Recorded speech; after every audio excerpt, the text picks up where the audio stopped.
Hello दोस्तों, आपके अपने YouTube चैनल मैथ्स हंगामा में बहुत बहुत स्वागत है। दोस्तों, आज के इस वीडियो में आप सीखने वाले हैं मैथ, वो भी परसेंटेज चैप्टर से। दोस्तों यहाँ पे देखिएगा कौन सा बुक है। यह शारदा पब्लिकेशन का बुक है जिसे SD यादव द्वारा लिखा गया है। इसमें बहुत बेहतरीन क्वेश्चन सब दिए हुए रहता है, टाइप वाइज टाइप दिया हुआ रहता है, जिससे आपका मैथ बहुत ही अच्छा हो जाएगा।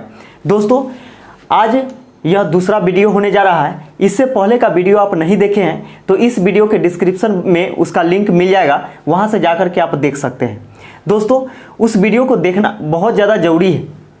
ज़रूरी इसलिए है क्योंकि परसेंटेज के बारे में फुल डिटेल्स में उसमें समझाया गया है, उसमें बेसिक कॉन्सेप्ट वगैरह दिया गया है, उसमें कुछ सूत्र भी है जो कि आपके लिए आगे चल करके बहुत ज़्यादा उपयोगी होगा।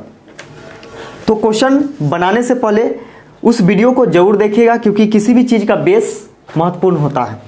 आइए दोस्तों हम लोग बिना देर किए हुए इस वीडियो को शुरू करते हैं और इसका पहला क्वेश्चन देखते हैं। और पहला क्वेश्चन देखने से पहले हम लोग देखते हैं कि यह प्रतिशत कमी पर आधारित प्रश्न है। क्या है? प्रतिशत कमी पर आधारित प्रश्न है। आपको दिख रहा होगा यह टाइप प्रतिशत कमी पर आधारित प्रश्न है। आइए दोस्तों इसका पहला क्वेश्चन देखते हैं जो कि SSC CHSL टायर 1 में 2018 में पूछा गया है। देखिए पहला क्वेश्चन क्या कहता है कि यदि A B से 40% कम है तो B A से कितना प्रतिशत अधिक है। हम वहाँ पे पढ़ाए थे वृद्धि प्रतिशत अधिक बोला जा रहा है, यानी वृद्धि प्रतिशत बराबर कमी जब दिया हुआ रहता है, यानी कमी के स्थिति में हम लोग क्या करते हैं, 40% कम है, इसका मतलब क्या हुआ कि कमी गुने 100। देखिएगा यहाँ पे कि कमी गुने 100, तो कमी कितना है, या फिर 100 गुने कमी प्रतिशत, तो कमी प्रतिशत 40 है। अब बटा में 100 माइनस कमी प्रतिशत, 100 माइनस कमी प्रतिशत। दोस्तों यहाँ पे देखिए 100 गुने 40 बटा में 40 घटाइएगा तो ये बच जाएगा आपका 60। 0 से 0 कैंसिल हो गया, 2 दूनी 4, 2 तिहाई 6, यानी ये हो जाएगा आपका 200 बटा 3, यानी 66 छत्री 18 छत्री 18 66.2 बटा 3% हो जाएगा। दोस्तों यहाँ पे समझिएगा कि वृद्धि प्रतिशत जब भी निकालना हो और कमी प्रतिशत दिया हुआ रहे तो यह सूत्र का प्रयोग करना चाहिए। अगर सूत्र आपको याद नहीं रहेगा तो कैसे बनाएंगे, तो यहाँ पे देखिएगा कि 40% का वैल्यू क्या होता है। आप जानते होंगे कि 20% का वैल्यू 1/5 होता है, तो 40% का वैल्यू क्या होगा, तो 20 के मल्टीपल में है, यानी 2 गुना है, तो 2/5 हो जाएगा, 2/5 हो जाएगा। अब यहाँ पे दोस्तों समझिएगा, बोला जा रहा है कि A B से 40% कम है, यानी A जो है ना किससे, B से, A जो है B से 40% कम है, तो जिसमें से लगा हुआ रहेगा ना उसके लिए मूल मान होता है। तो यहाँ पे देखिएगा मूल मान किसके लिए हो जाएगा, तो B के लिए, क्योंकि B में से लगा हुआ है तो 5 रुपया इसके लिए हो जाएगा। और इससे कम है, कम के स्थिति में क्या करते हैं, तो घटा देते हैं, तो 5 में से 2 घटाएंगे तो 3 बचेगा। अब यहाँ पे समझिए बोला गया क्या कि B A से कितना प्रतिशत अधिक है। B किससे, तो A से। देखिए यहाँ पे A से, तो जिससे बोलेगा उसको नीचे लिखेंगे, तो A से बोला है, इसका मतलब A का मान कहाँ होगा, नीचे होगा, यानी इसका मूल मान होगा। और कितना अधिक है, तो देखिए इसका 3 है, इसका 5 है, 2 अधिक है, ये बटा में आ गया। और बटा में यानी भिन्न में कोई भी चीज रहता है उसको प्रतिशत में बदलने के लिए क्या करते हैं, तो 100 से गुना करते हैं। ये भी देखिए यहाँ पे 200/3 आ जाएगा। अब दोस्तों समझिए कि 200/3 आ गया, इसका मतलब भाग दीजिएगा तो 66.2/3% आपका सही आंसर आ जाएगा। तो इस प्रकार भी आप इसको बना सकते हैं। दोस्तों अगला क्वेश्चन देखिएगा, दूसरा नंबर क्वेश्चन है कि यदि u बराबर 450, u बराबर क्या है, तो 450 तथा v बराबर 585, v के बराबर है 585, तो v u से कितना प्रतिशत अधिक है। दोस्तों देखिएगा v जो है u से, किससे, u से, तो जिससे बोलेगा ना उसको नीचे लिखेंगे, तो 450 नीचे लिखेंगे। कितना प्रतिशत अधिक है, तो सबसे पहले हम लोग देखेंगे कितना अधिक है, तो दोनों के बीच में जो अंतर होगा उतना अधिक होगा। तो देखिए 5 में से 0 घटाएंगे तो 5, 8 में से 5 घटाइएगा तो 3, 5 में से 4 घटेगा तो 1, इतना आ गया, गुने 100। गुना 100 क्यों? क्योंकि भिन्न को प्रतिशत में बदलना है।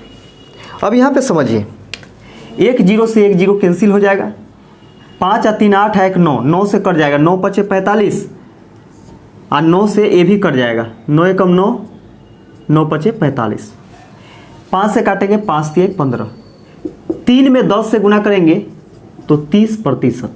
कितना आ गया? 30%। यानी भी जो है यू से कितना प्रतिशत अधिक? तो 30% अधिक है। दोस्तों अगला क्वेश्चन देखिएगा। अगला क्वेश्चन है कि किसी वस्तु के मूल्य में 10% की कमी की गई है, इसे पुराने मूल्य पर लाने के लिए नए मूल्य में कितनी वृद्धि करनी होगी? दोस्तों यहाँ पे देखिएगा कि एक ही तरह का क्वेश्चन आपको दिया जा रहा है। इससे क्या होगा कि आपका इतना रिवाइज हो जाएगा कि हमेशा के लिए यह ध्यान में आ जाएगा। देखिए यहाँ पे कि किसी वस्तु के मूल्य में 10% कमी की गई है। आप जानते होंगे कि 10% का वैल्यू क्या होता है? तो 1/10 होता है। यानी कमी की गई है, इसका मतलब पहले जो था, यानी पहले मूल मान और अब देखिए, पहले 10 रुपये प्रति किलोग्राम था, 10 रुपये प्रति किलोग्राम था। अब कमी किया गया तो कितना कमी किया गया? 1 का कमी किया गया, यानी अब 9 रुपये प्रति किलोग्राम हो गया। इसे पुराने मूल्य पर लाने के लिए नए मूल्य में कितने वृद्धि करनी होगी? यहाँ पे देखिएगा, यह पुराना मूल्य है जबकि यह नया मूल्य है। ठीक है, कमी के बाद का मूल्य है तो यह नया है, और इससे पहले का है तो यह पुराना है। अब यहाँ पे देखिएगा कि बोला गया कि कितना वृद्धि इसमें करना होगा कि पहले के मूल्य के बराबर आ जाए। तो यहाँ पे देखिए, नई मूल्य में यानी 9 में हम कितना जोड़ दे कि पहले के बराबर हो जाए, यानी 10 के बराबर हो जाए। तो 9 में 1 जोड़ देंगे, किस में? तो 9 में, यानी किस में? तो 9 में, यानी 9 में 1 जोड़ देंगे तो पहले वाला मूल्य हो जाएगा। अब यहाँ पे देखिएगा कि इसको प्रतिशत में बदलना है, तो गुने 100, 100/9 यानी 11,99 1/9%, यानी 11.1/9%। दोस्तों अगला क्वेश्चन देखिएगा। अगला क्वेश्चन है कि एक कर्मचारी की मजदूरी में 20% कटौती की गई है, यानी कमी की गई है। यदि उसकी मजदूरी को पुनः पहले की मजदूरी के बराबर लाना हो तो उसे कितनी वृद्धि करनी पड़ेगी? दोस्तों यहाँ पे देखिएगा कि 20% क्या किया गया है कि कटौती किया गया है। 20% का वैल्यू क्या होता है? 1/5 होता है। यानी पहले इसका मजदूरी था 5 रुपया, और अब हो गया कटौती के बाद, कटौती मतलब क्या? कमी। तो 5 रुपया में 1 रुपया कम गया तो 4 रुपया हो गया। पहले 5 रुपया मिलता था, अब मिलने लगा इसको 4 रुपया। तो बोला जा रहा है क्या कि अब जो नया मजदूरी है इसका कटौती के बाद, इसमें कितना वृद्धि किया जाए कि पहले के मजदूरी के बराबर हो जाए, यानी 5 के बराबर हो जाए। तो 4 में कितना जोड़ना पड़ेगा? 1 किस में? तो 4 में, यानी 4 में 1 जोड़ना पड़ेगा, तब जा करके पहले के मजदूरी के बराबर यह हो जाएगा। ठीक है, तो देखिए, तो जिसमें जोड़ना पड़े घटाना पड़े उसको नीचे लिखेंगे, और जितना जोड़ना पड़े उसको ऊपर लिखेंगे। तो यह भिन्न में आ गया। इसको प्रतिशत में बदलने के लिए 100 से गुना करते हैं, 4 से काटेंगे 25 बार में, यानी 25%। 25% वृद्धि करना होगा। दोस्तों यहाँ पे देखिएगा कि अगर आपको याद रहेगा वह डाटा जो हम बेसिक में पढ़ाए हैं, अभी फिर से हम बोलते हैं कि बेसिक का वीडियो आप नहीं देखे हैं तो इस वीडियो के डिस्क्रिप्शन में उसका लिंक है, जाकर के जरूर देख सकते हैं आप। यहाँ पे देखिएगा कि आप जानते हैं कि 1 बराबर 100% होता है, 1/2 बराबर क्या होता है?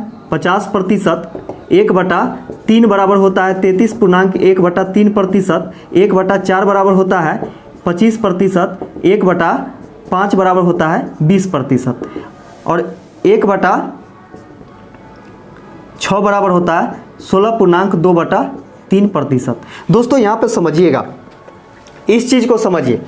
अगर यहाँ पे आपको दिया हुआ है, क्या दिया हुआ था? 20% की कटौती की गई है, तो 20% देखेंगे कि कहाँ पर है, तो यहाँ पे है। वृद्धि बोलेगा ना तो जस्ट ऊपर वाला आंसर होगा। अगर वृद्धि कमी दिया हुआ रहे और वृद्धि पूछे तो जस्ट इसके ऊपर वाला आपका आंसर हो जाएगा। अगर यह डाटा याद है तो जल्दी से जल्दी आप जवाब दे सकते हैं।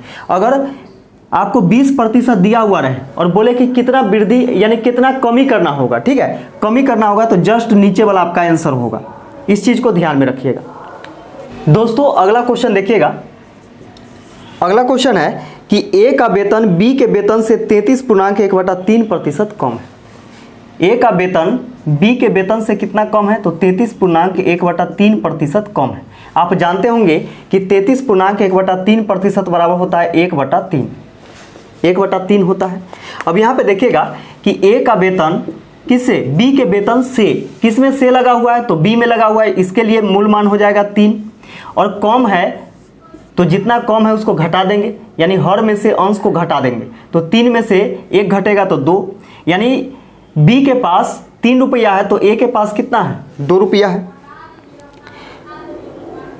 बोला जा रहा है तदनुसार बी का वेतन ए के वेतन से कितना प्रतिशत ज्यादा है। देखिए बी का वेतन ए के वेतन से कितना प्रतिशत ज्यादा है, तो किससे बोला जा रहा है? तो ए से बोला जा रहा है, यानी ए से तुलना करने के लिए बोला जा रहा है। तो जिससे भी तुलना करना हो उसको नीचे लिखते हैं, और कितना ज्यादा है? तो 1 ज्यादा है, और गुना 100, 2 से काटेंगे 50 बार में, यानी 50% ज्यादा है। बी का वेतन ए के वेतन से कितना ज्यादा है? तो 50% ज्यादा है।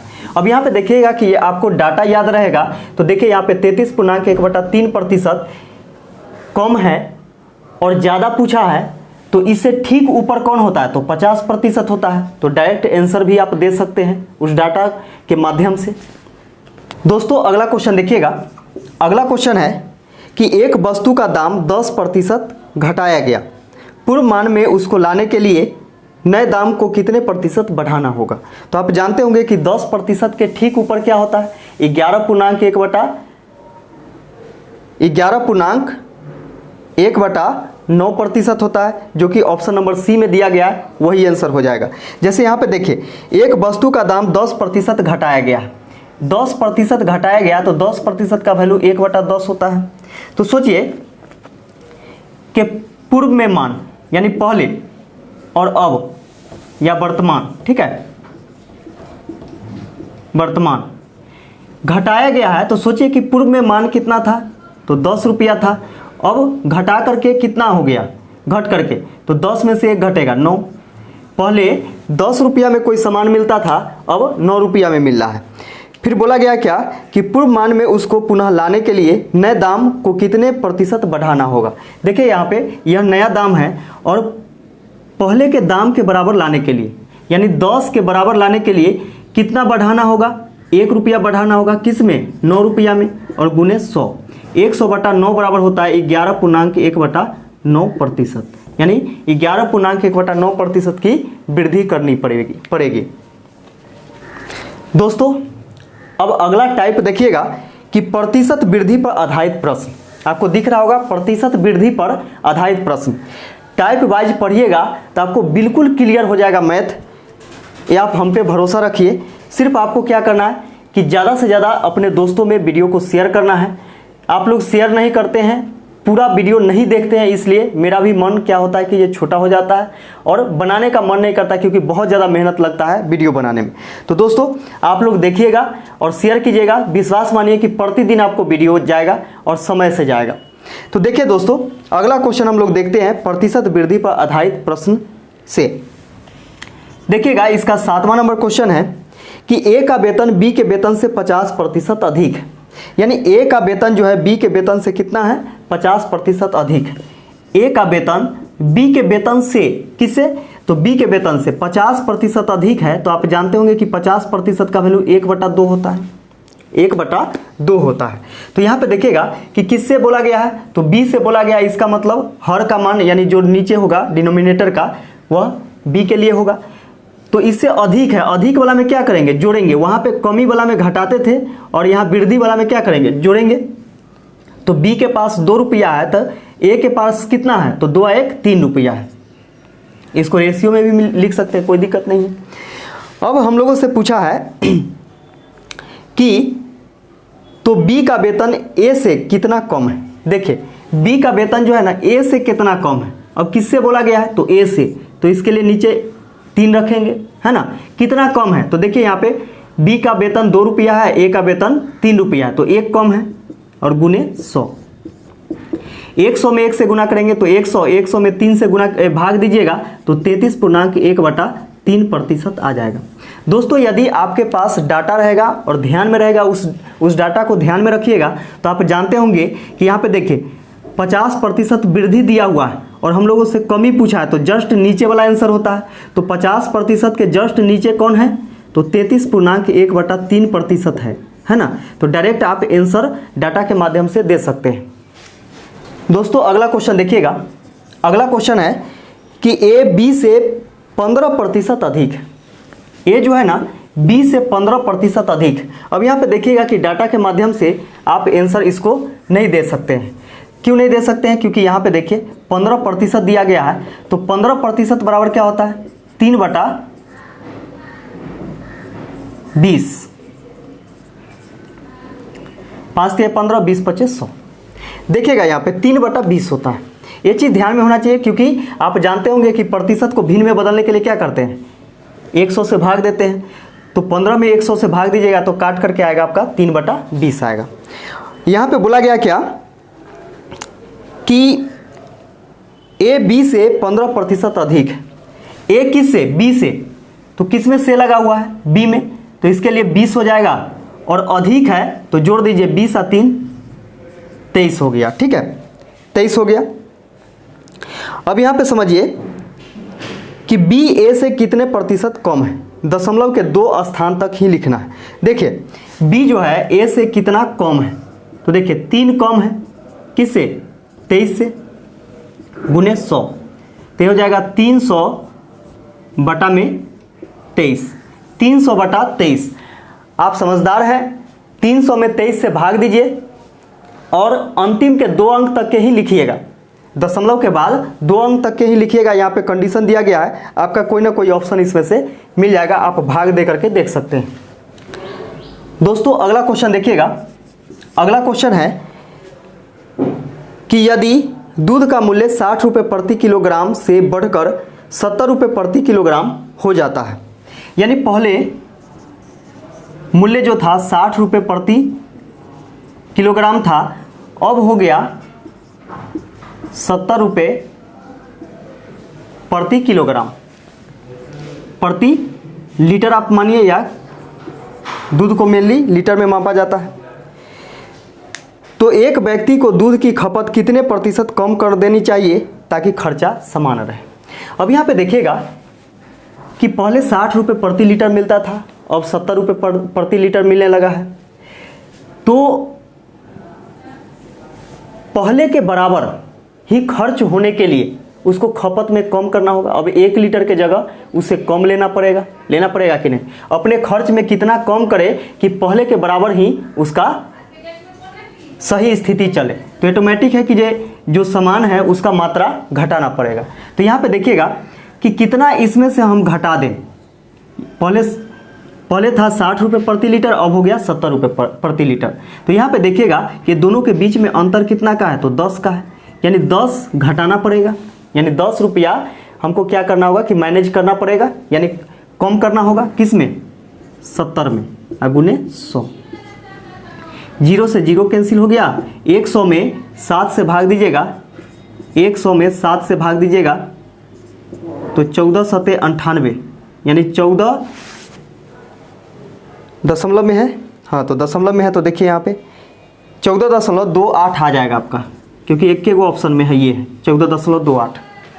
तो देखिएगा यहाँ पे 14.28% कम करना होगा अपने खपत में पहले के बराबर खर्च को करने के लिए।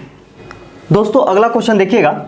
अगला क्वेश्चन है कि चीनी की खपत में 20% की वृद्धि की गई है।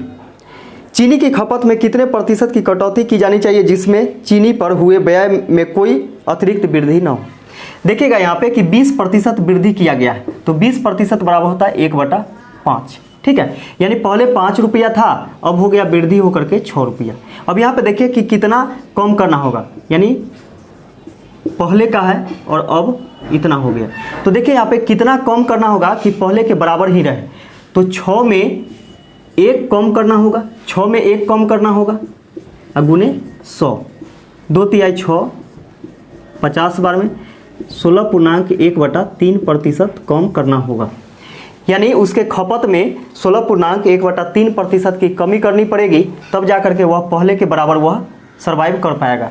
तो देखिए डाटा भी आपको याद रहेगा। तो देखिए यहाँ पे ये वृद्धि दिया हुआ है यानी 20% वृद्धि दिया हुआ है, और कमी पूछेगा ना तो इसके जस्ट नीचे वाला आंसर होगा। और आप जानते होंगे कि 20% के जस्ट नीचे कौन होता है, तो 16.1/3% होता है। तो डायरेक्ट आप आंसर दे सकते हैं डाटा याद रहने के बाद। दोस्तों अगला क्वेश्चन देखिएगा। अगला क्वेश्चन है कि खाद्य तेल की कीमत में 25% की वृद्धि हो गई। 25% की वृद्धि हो गई, इसका मतलब 25% का मतलब होता है 1/4 वृद्धि हो गई। उसी बजट को बनाए रखने के लिए एक परिवार को अपने उपभोग में कितने प्रतिशत की कमी करनी चाहिए। तो देखिएगा यहाँ पे कि पहले 4 रुपया में इसका काम निपट जाता था, लेकिन अब वृद्धि होकर के कितना हो गया, तो 5 रुपया हो गया। ठीक है, अब इस पर प्रेशर पड़ रहा है, पहले 4 रुपया में काम कर लेता था, 5 रुपया हो गया। तो कितना कम करना होगा जिसके कारण पहले की तरह वह सर्वाइव कर पाए। तो यहाँ पे देखिएगा कि एक कम करना होगा किस में, 5 में, गुने 100, 20/25 100 यानी 20% कम करना होगा। आंसर हो जाएगा क्या, 20%। ऐसे भी देखिएगा यहाँ पे कि 25% वृद्धि है और इसके जस्ट नीचे कौन होता है, 20% होता है। डाटा के माध्यम से आप आंसर दे सकते हैं। दोस्तों अगला क्वेश्चन देखिएगा। अगला क्वेश्चन कहता है कि यदि चाय के मूल्य में 20% की बढ़ोतरी हो जाए। देखिए 20% की बढ़ोतरी हो जाए तो 20% का वैल्यू होता है 1/5। 1/5 तो उसकी खपत में कितने प्रतिशत कमी की जाए ताकि चाय पर होने वाले व्यय में कोई वृद्धि न हो। यहाँ पे देखिएगा कि पहले उसका था 5 रुपया खर्चा, अब हो गया वृद्धि होकर के 5 × 1 6 रुपया। अब बोला जा रहा है क्या कि ये कितना कमी करना चाहिए, उपयोग में कितना कमी करना चाहिए जिसके कारण पहले के बराबर ही रुपया में इसका काम चल जाए। तो देखिएगा यहाँ पे 1 रुपया कम करना होगा किस में, 6 में, गुने 100, 2 तिहाई 6 और 2 से 50 बार में 16.2/3%।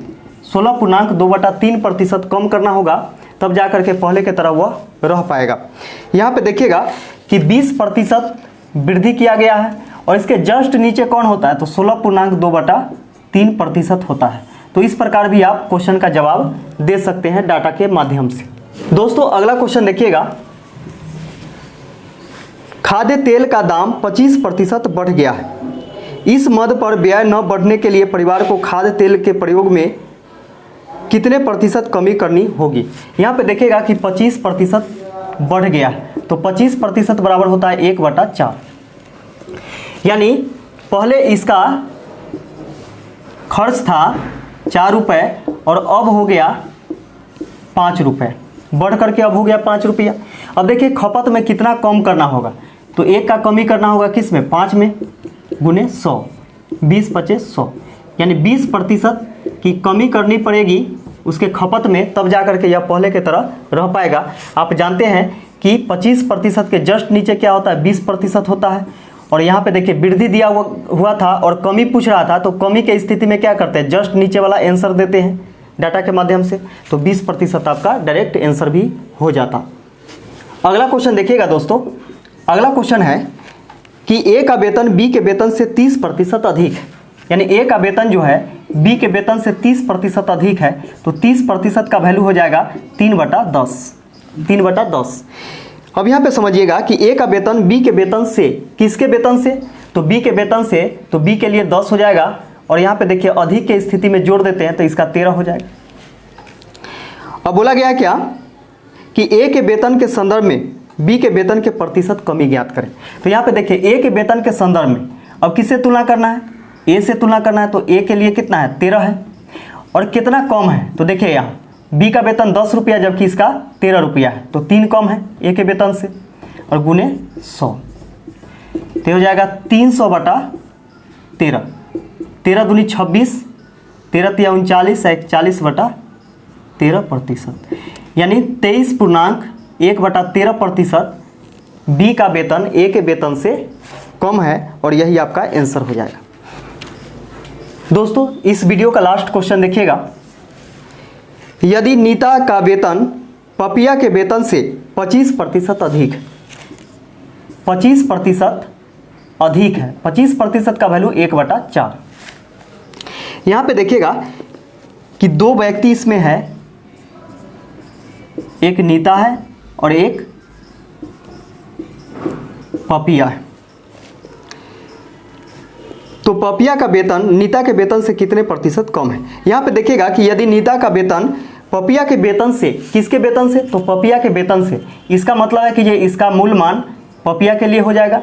और यहाँ देखिए अधिक बोला जा रहा है तो जोड़ देंगे तो 4 1 5 हो जाएगा। अब पूछा गया है क्या,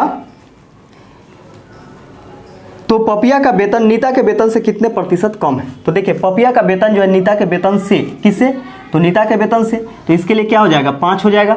और कितना कम है, तो 1 कम है और गुने 100, 5 से काटेंगे 20 25 100 यानी 20%। ऐसे भी आप डाटा के अनुसार देख सकते हैं कि 25% वृद्धि दिया हुआ है और कमी पूछ रहा है तो इसके जस्ट नीचे वाला आंसर हो जाएगा। तो 20% इसके जस्ट नीचे होता है और यही आपका आंसर हो जाएगा।